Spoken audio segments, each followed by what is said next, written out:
In a peaceful village nestled in a valley surrounded by towering mountains, there lived a young man named Theo. Known for his charm, wit, and fortune, he was admired by all. His fine clothing, polished boots, and extravagant home made him the envy of the village, but nothing fascinated people more than the golden mirror that hung in the center of his cottage. This mirror, said to be enchanted, was rumored to reveal the deepest truths of those who looked into it. Some claimed it could show glimpses of the future, while others believed it exposed a person's true self.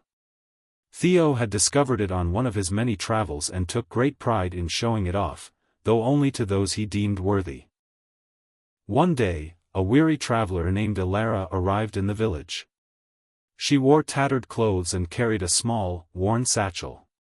She had heard whispers of the legendary mirror and, driven by curiosity, decided to see it for herself. When she reached Theo's house, she paused, taking in its grandeur. Unlike the simple cottages of the villagers, Theo's home was larger, its walls smooth and polished, its windows gleaming in the sunlight. As if sensing her hesitation, Theo appeared at the doorway, a confident smile on his face. "Ah, a traveler," he said smoothly. "You must have come to see the golden mirror."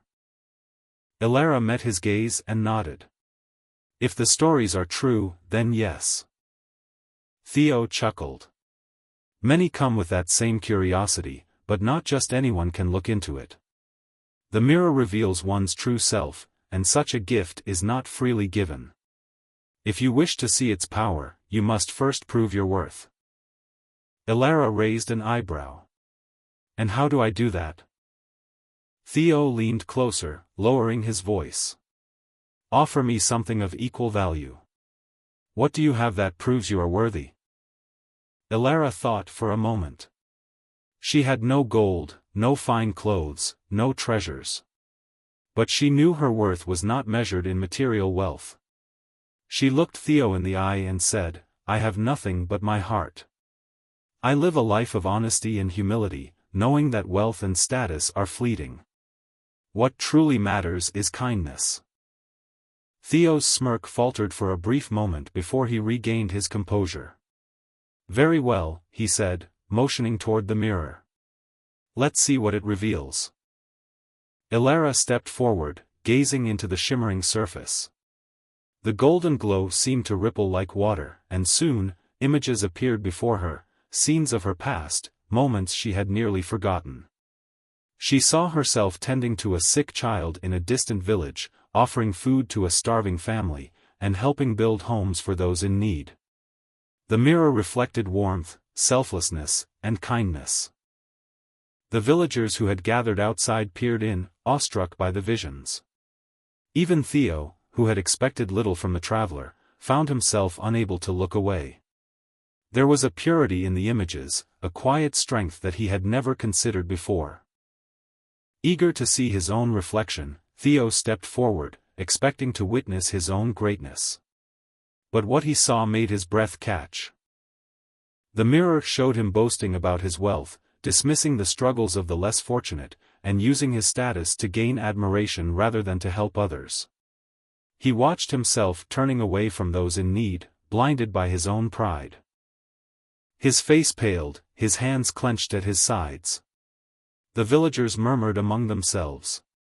Theo, always so confident, now stood frozen before the mirror, unable to look away from the uncomfortable truth it revealed. Ilara spoke gently.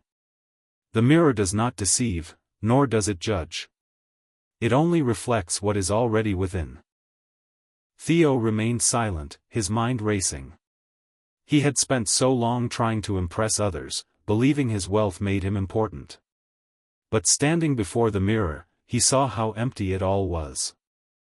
I never realized," he murmured. "I thought success was about what I owned. I never thought about what truly mattered." Ilara smiled. "You still can." With that, she turned and left, her presence lingering like a quiet lesson in the air. From that day forward, Theo changed. He no longer flaunted his riches, nor did he use the mirror to impress others. Instead, he sought ways to give back, helping the poor, sharing his fortune, and learning the value of humility. The golden mirror remained in his home, but now it served as a reminder, not of wealth, but of the importance of kindness. And so, the village flourished, not because of the mirror's magic, but because of the lessons it had taught.